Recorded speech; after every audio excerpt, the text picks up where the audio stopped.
इंदौर के सराफा बाजार में सोना और चांदी की कीमतों में नित नई ऊंचाइयां देखने को मिल रही है। सोना चांदी जावरा संगठन के अध्यक्ष हुकुम सोनी ने बढ़ती कीमतों पर जानकारी देते हुए बताया कि अंतर्राष्ट्रीय स्तर पर जिस तरह से कई देशों के मध्य युद्ध का माहौल निर्मित हो रहा है, जिसे लेकर निवेशक इन दिनों सोने और चांदी में ही निवेश करना अपना सुरक्षित निवेश समझता है। जब से वैश्विक स्तर पर युद्धों की शुरुआत हुई है, तब से सोने की तुलना में चांदी अत्यधिक तेजी के साथ बढ़ रही है। चांदी उत्पादित विश्व के सबसे बड़े देशों में मेक्सिको, पेरू, चीन, रूस, अमेरिका ने बड़ा स्टॉक करके रखा है और साथ ही चांदी का उपयोग औद्योगिक क्षेत्र में, इलेक्ट्रॉनिक क्षेत्र में एवं हथियार बनाने में भी आने लगा है। यही वजह है कि चांदी की कीमतें सोने की तुलना में ज्यादा बढ़ रही है। कीमतों में यह स्थिरता के कारण ग्राहक भी असमंजस की स्थिति में है। इंदौर सराफा बाजार में ग्राहकी अब ना के बराबर है। आने वाले दिनों में विशेषज्ञों का अनुमान है कि सोना 1.5 लाख के ऊपर जाएगा और चांदी 3 लाख के करीब पहुंचने की संभावना बन रही है। आज चांदी का वो 2,58,000 रुपये है और सोना 1,45,000 है। तो जिस तरह से ये तेज़ी चल रही है, ये थमने का नाम नहीं ले रही है। ख़ास करके चांदी में बहुत ज़्यादा उठा-पटक है। कल चांदी 2,50 के अंदर थी, 46,000 थी, आज 2,60 के आसपास है। तो जिस तरह से सोने चांदी बढ़ रहे हैं, तो ये लगातार जो वृद्धि चल रही है, इससे व्यवसाय में बहुत फ़र्क पड़ा है। ख़ास करके जिन्होंने चांदी के गहने वगैरह दिए, उनको रिकवरी करने में बहुत दिक्कत आ रही है। बाज़ार में चांदी की गिरावट नगण्य हो गई है, देखा जाए तो पूरी तरह ख़त्म है।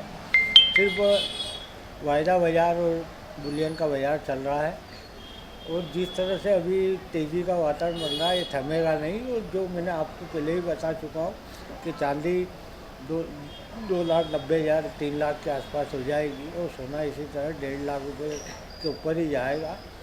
और जो लोगों की अभी जो धारणा है, जो विशेषज्ञ लोग कह रहे हैं कि चांदी का कोई आकलन नहीं है। कई शहरों में चांदी में कई विवाद हो रहे, चांदी व्यवसायियों में आपस में बहुत टकराव हो रहा है। इसका एक कारण यही है कि जिन्होंने चांदी दे रखी है 2 लाख के भाव की, और वो 3 लाख के भाव 2.5 लाख के भाव कटवाने में नाटक कर रहा है और रिकवरी में बहुत ज़्यादा दिक्कत आ रही है। और आने वाले दिनों में यदि यही चलता रहा सिलसिला, तो व्यापारियों को अच्छी खासी परेशानी का सामना करना पड़ेगा। और जिस तरह से चांदी का उत्पादन और चांदी में जो मांग है बहुत ज़्यादा है, और उत्पादन की दृष्टि से देखा जाए तो उत्पादन मेक्सिको सबसे ज़्यादा उत्पादन देश के अन्य पूरे विश्व में 23% ज़्यादा कर रहा है।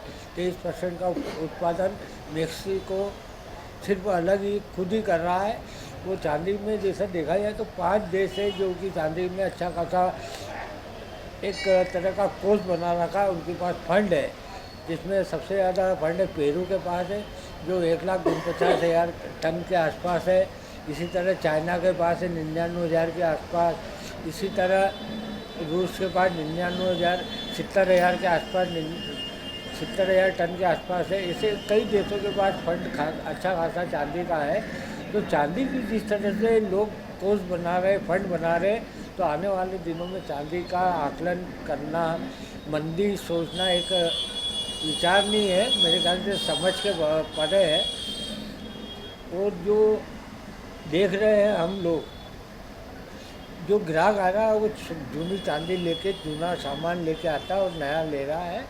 बदले में नया नहीं ले पा रहा है, क्योंकि चांदी की आज छोटी आइटम भी ले रहा है तो 1,000-2,000 से कम नहीं, 2,000 से कम नहीं आ रही। पाइजब वगैरह जो बिछिया पाइजब है वो 5-7 हज़ार से कम नहीं आ रही। तो एक सोना और चांदी खरीदना आम वर्ग की सोचने की बात, परे की बात हो गई है, उसके खरीदने की परे की बात हो गई है।